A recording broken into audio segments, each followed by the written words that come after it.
সোনাই মতিনগর পূর্ত সড়কে ঘটে গেল এক ভয়াবহ যান দুর্ঘটনা। যাত্রীবাহী অল্টো এবং স্কুটির মুখোমুখি সংঘর্ষে গুরুতর আহত হয়েছেন মোট 5 জন। দুর্ঘটনার পর স্কুটিটি সম্পূর্ণরূপে ক্ষতিগ্রস্ত হয়ে পড়ে এবং চালকের অবস্থাও আশঙ্কাজনক বলে জানা যায়।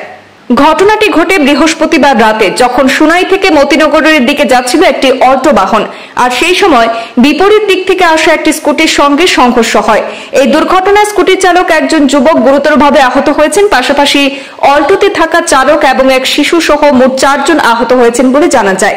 স্থানীয়রা দ্রুত ঘটনাস্থলে পৌঁছে আহতদেরকে উদ্ধার করেন এবং অ্যাম্বুলেন্স ডেকে শিলচর মেডিকেল কলেজ হাসপাতালে পাঠিয়ে দেন।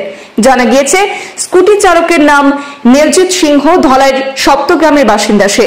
এদিকে অল্টো বাহনের আরোহীরা পূর্ব ধলাই মোহনখালের বাসিন্দা বলে প্রাথমিকভাবে জানা গিয়েছে।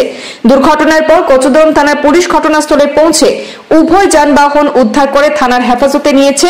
প্রত্যক্ষদর্শীদের মতে, দুর্ঘটনার পর স্কুটিটি সম্পূর্ণভাবে ক্ষতিগ্রস্ত হয়ে পড়ে এবং চালকের অবস্থাও অত্যন্ত সংকটজনক।